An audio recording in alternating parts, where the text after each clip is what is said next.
Assalamualaikum warahmatullahi wabarakatuh. Halo sahabat Wonderful yang ada di rumah. Saat ini saya sedang berada di depan gerbang Galeri Rasulullah yang tepatnya ada di Masjid Al-Jabar, Kota Bandung, Provinsi Jawa Barat. Terdapat banyak hal di dalamnya, dari mulai sejarah zaman Jahiliyah, lahirnya Rasulullah di tahun Gajah, fase prakenabian, fase Mekah, dan juga fase Madinah, hingga sampai Islam berkembang di seluruh dunia lalu masuk ke Nusantara.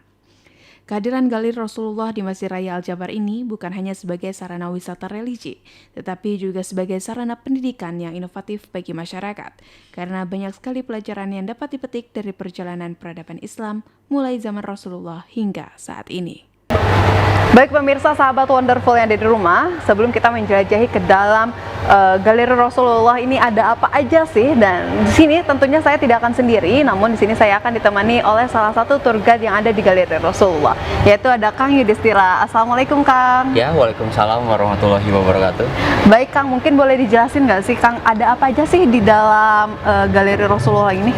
Ya, jadi Galeri Rasulullah ini membahas mengenai sejarah kehidupan Rasulullah, dimulai dari beliau lahir hingga wafat. Dan untuk di galeri sendiri itu dibagi ke 4 fase, dimulai dari fase prakenabian, fase Mekah, fase Madinah, dan yang terakhir adalah fase persebaran Islam yang ada di Jawa Barat. Oh gitu ya Kang, mungkin boleh nggak sih kita langsung aja ke dalam? Ya boleh, silakan.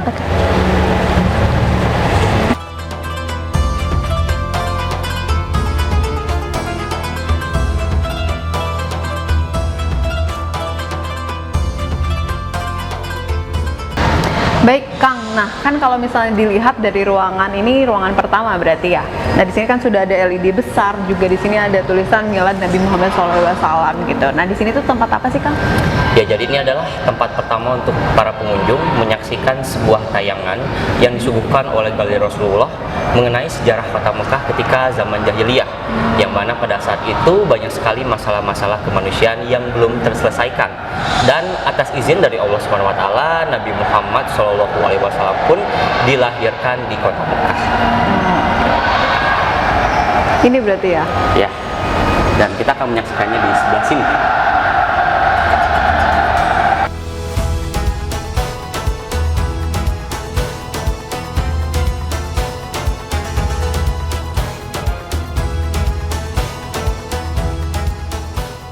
Ya, jadi sekarang kita sudah berada di ruangan yang membahas mengenai tahun kelahiran Rasulullah yang kita kenal sebagai tahun gajah. Nah, mengapa? Karena pada saat itu terjadi penyerangan oleh pasukan bergajah yang dipimpin Raja Abraha, dan mereka itu merupakan orang-orang yang berasal dari sebuah tempat yang bernama Sana'a, atau yang sekarang menjadi ibu kota dari negara Yaman. Oh, oke. Bisa dilihat juga di sebelah sini. Ini adalah ilustrasi sang Raja Abraha sedang memimpin pasukan bergajah menuju kota Mekah, dan tujuan mereka yaitu untuk menghancurkan Ka'bah.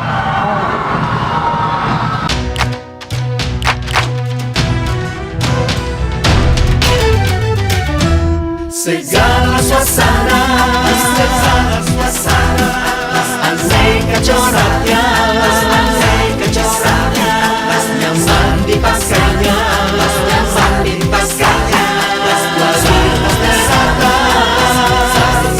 sarung atlas. Resmi bisa, santai bisa. By BHS Tax.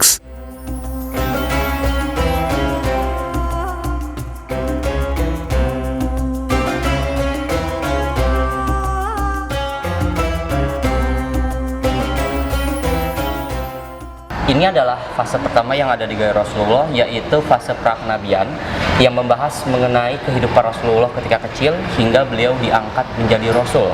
Dan di sini juga kita akan dikenalkan dengan beberapa diorama terbuka yang membahas mengenai kenabian itu sendiri, kesederhanaan dari Rasulullah, dan juga ada beberapa maket yang membahas mengenai rumahnya dari Siti Khadijah dan juga kondisi Masjidil Haram ketika sebelum peristiwa Fatu Makkah. Oh oke. Jadi di zona 1 ini dari mulai Nabi lahir gitu, perjalanan beliau menikah gitu, sampai ada sejarah dari Mekah juga berarti ya? Iya, betul sekali. Di zona prakenabian ini terdapat banyak sejarah-sejarah, dari mulai sejarah Makkah, kelahiran Nabi, dan juga sejarah Ka'bah. Di zona perkenabian ini juga terdapat replika kamar Rasulullah Shallallahu Alaihi Wasallam yang terlihat sangat sederhana dan juga replika Gua Hiro yang di dalamnya terdapat tulisan surat Al-A'laq ayat 1-5. Iya, jadi ini adalah salah satu pembahasan mengenai masa kecil Rasulullah. Yang mana ketika kecil ini beliau diasuh oleh sang kakek atau yang bernama Abdul Muthalib, yang merupakan orang yang paling disegani di tengah-tengah suku Quraisy. Tetapi asuhan sang kakek ini hanya sebentar saja, hanya selama 2 tahun, dan kemudian pengasuhan Rasulullah ini diberikan lagi kepada sang paman, yaitu Abu Thalib. Oke. Ini visual dari ininya ya? Iya. Ini visualisasi di mana akhirnya Rasulullah diasuh oleh sang kakek Abdul Muthalib.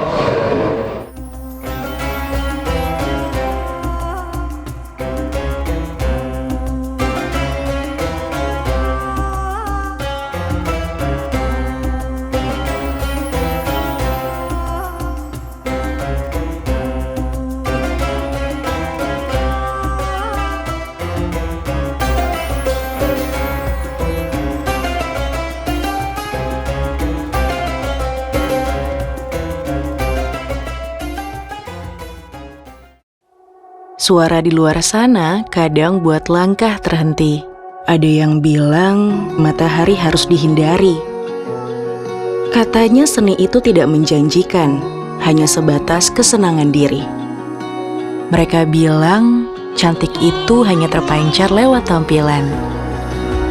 Bersama Wardah, matahari bukan lagi hambatan, karena selalu ada yang melindungi untuk menggapai mimpi. Sukses itu ketika bisa ekspresikan diri sepenuh hati. Dan cantiknya dirimu akan terpancar ketika kamu berani jadi diri sendiri. Siapapun kamu, apapun yang kamu hadapi, semua pasti bisa kamu lalui. Karena Wardah akan selalu ada bersama cantikmu. Wardah, feel the beauty.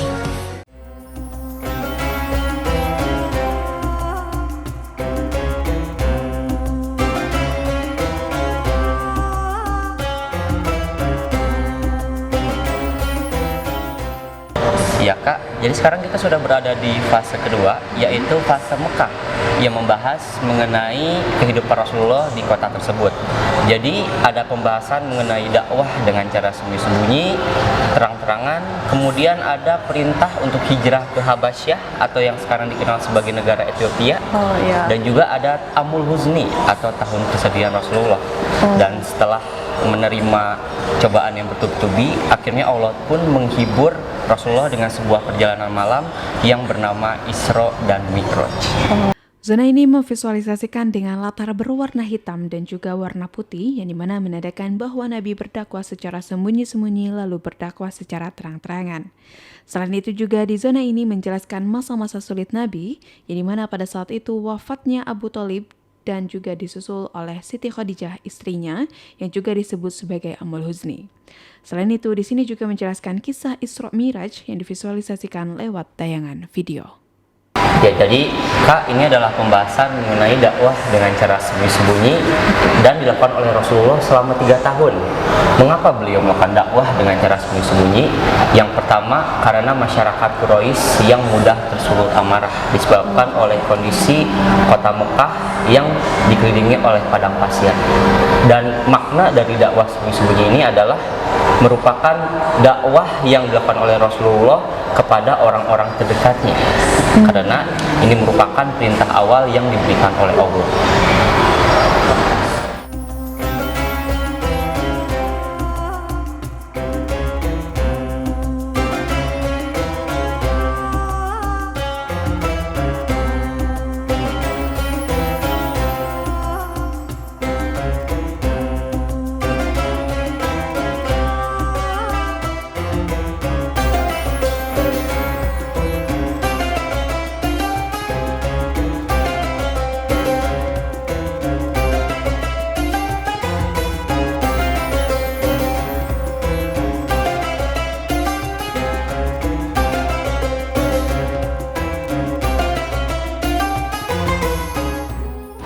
Baik nih Kang, tadi kan saya sudah baca di sini tuh katanya sudah masuk fase Madinah gitu. Terus saya juga lihat ke belakang dan juga ke samping itu banyak sekali kayak replika-replika. Nah mungkin boleh dijelaskan sedikit nggak sih di fase Madinah itu ada apa aja saja Kang? Ya, jadi di fase Madinah ini membahas mengenai kehidupan Rasulullah setelah melakukan perjalanan Isra Mi'raj dan juga perjalanan hijrah. Dan di sini juga kita akan mengetahui bentuk dari Masjid Kuba itu sendiri, karena ketika Rasulullah sebelum sampai di kota Madinah, beliau sempat beristirahat di sebuah daerah yang bernama Kuba.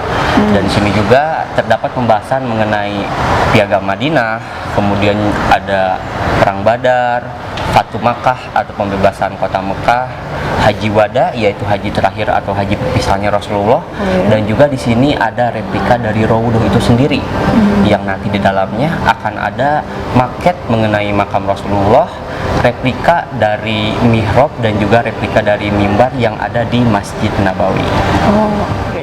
Di zona Madinah terdapat kisah saat Nabi di Madinah, sejarah Islam di Madinah, dan juga penyebaran Islam di dunia. Pada zona ini juga terdapat banyak maket masjid yang ada di Madinah, serta rumah Rasul juga ada replika alat-alat perang Nabi kala itu. Lagi puasa si adek minum boba, gak usah baper dibawa segar. Sunsilk hijab iced tea. Ada haters komedi, dia bikin bete, gak usah baper dibawa segar.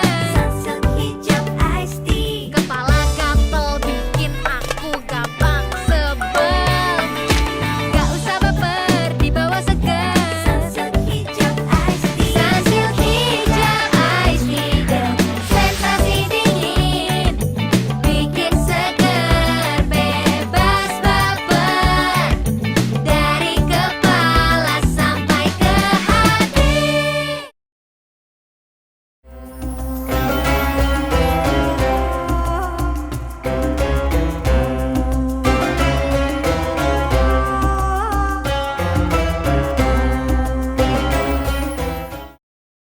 Baik sahabat Wonderful yang ada di rumah, setelah kita menjelajahi ketiga zona yang ada di Galeri Rasulullah, kayak tadi ya Kang ya, ada zona Prakenabian, zona Mekah, zona Madinah. Nah sekarang kita sedang berada di zona yang terakhir, tentunya terkait sejarah masuknya Islam ke Indonesia ya Kang ya. Iya, betul sekali. Kayak mungkin boleh dijelaskan sedikit Kang terkait sejarah masuknya Islam ke Indonesia itu gimana sih Kang?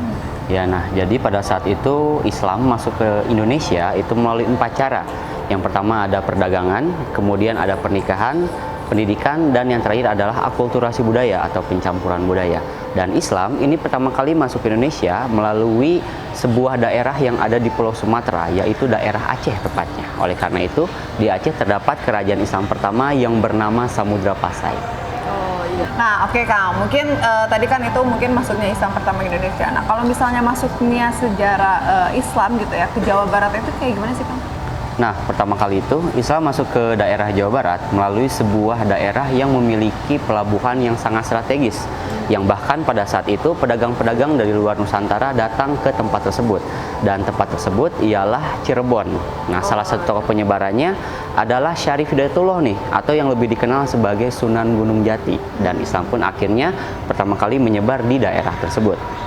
Jadi memang sampainya Islam di Jawa Barat itu pertama ada di Cirebon ya Kang ya? Iya, betul sekali itu. Nah mungkin boleh nggak sih kita lanjut ke sana, soalnya di sini sudah kelihatan ada gerbang Cirebon nih Kang. Mungkin kita mulai masuk. Iya, mari kita masuk saja. Pada zona terakhir ini mencakup awal mulanya penyebaran Islam di Indonesia, juga mencakup sejarah Islam di Jawa Barat. Tokoh-tokoh Islam yang ada di Jawa Barat juga terdapat maket masjid-masjid yang tertua di Jawa Barat dan juga replika masa perjuangan atau masa kolonial Islam di Jawa Barat. Suatu kala, Baruna, sang penjaga samudra, merasakan laut yang semakin tercemar.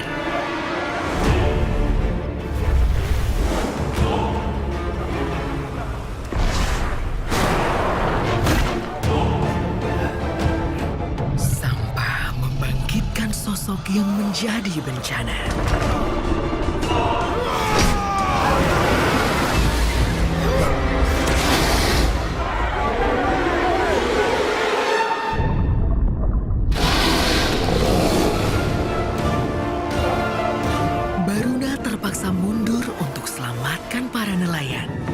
kembali ke desa.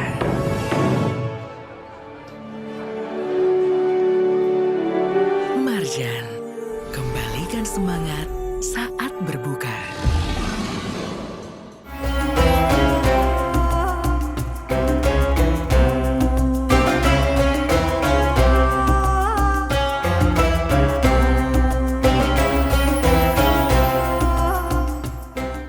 Baik nih Kang, tadi kan kita sudah masuk ke area zona Cirebon. Nah, kan ceritanya tadi ada replika gerbang Cirebon gitu ya, yang sangat besar berwarna putih itu gitu.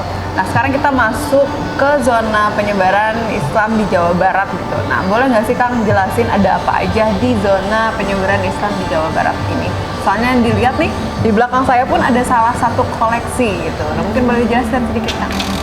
Nah, jadi yang ada di zona terakhir ini, yaitu persebaran Islam di Jawa Barat, di sini membahas mengenai bagaimana Islam itu awal mulanya berkembang di daerah Cirebon, khususnya di Jawa Barat ini, sampai akhirnya menyebar ke Banten. Dan ada dua tokoh utama, yaitu ada Sunan Gunung Jati dan juga anak beliau, yaitu Maulana Hasanuddin, yang menyebarkan Islam di daerah Banten. Kemudian di sini juga kita bisa mengetahui bagaimana perkembangan Islam di bidang ekonomi, di bidang pendidikan, di bidang kelembagaan, dan juga nanti kita di sini akan disuguhkan beberapa koleksi kita yang mengandung akulturasi budaya antara Islam dan juga budaya Sunda itu sendiri. Yang pertama ada mushaf Sundawi, yaitu sebuah mushaf yang memiliki ciri khas dari daerah-daerah yang ada di wilayah Jawa Barat. Ya, jadi di sini juga ada 4 maket masjid tertua yang ada di Jawa Barat yang menjadi saksi bisu bagaimana perkembangan Islam yang akhirnya diterima baik oleh masyarakat di Jawa Barat itu sendiri. Nah, kemudian untuk yang di belakang kita, ini adalah sebuah naskah kuno yang bernama Sang Hyang Siksa Kandang Karesian, yaitu sebuah naskah yang digunakan oleh orang-orang Sunda sebelum Islam masuk ke Jawa Barat dan memang dijadikan sebagai pedoman utama mereka untuk melanjutkan kehidupan.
Di setiap pilihan, pasti ada tantangan. Tapi, aku siap menghadapinya karena ini jalan yang kupilih. Face Wash dengan formulasi halal dan teknologi Hydro Balance. Bersihkan wajah dengan gentle dan refreshing tanpa membuat kulit kering. Wajah bersih, pikiran jernih. Siap hadapi apapun tantangannya. Bersama Face Wash, wajah bersih, siap hadapi jalan yang kupilih. Glow and Gloss. Keep your skin glow up, lip gloss-on. With Emina Sun Battle dan Lip Serum Dynamic Duo Protection. Dengan Photo Stable UV Filter dan Moist Booster. Give sunburn and no-go everywhere you go. Glow and Gloss with Emina Sun Battle dan Lip Serum. Emina, our beauty bestie.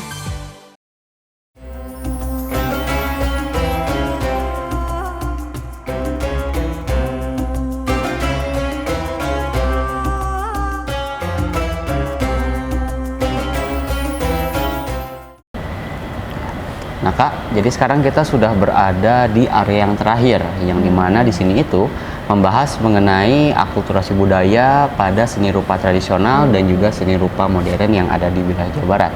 Dan nanti sebelum kita keluar dari Galeri Rasulullah melalui gerbang Banten, kita akan menyaksikan terlebih dahulu sebuah tayangan yang membahas mengenai sejarah singkat Islam yang ada di wilayah Jawa Barat melalui arsitektur masjid. Dan tayangannya bisa kita lihat ada di belakang. Oh, ini ya.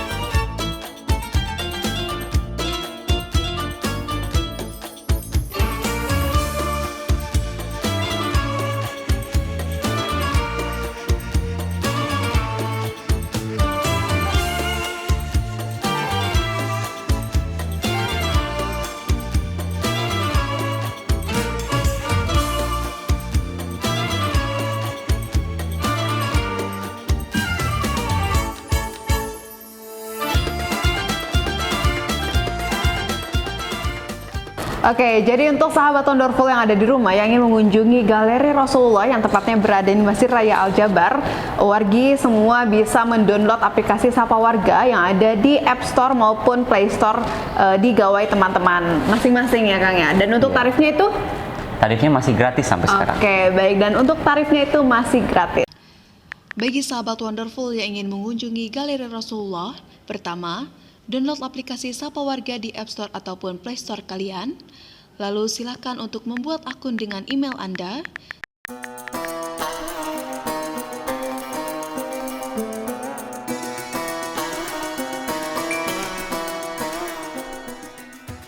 Selanjutnya, cari pilihan Masjid Al-Jabar dan cari tiket Galeri Rasulullah. Lalu silakan pesan dan sesuaikan dengan sesi yang tersedia.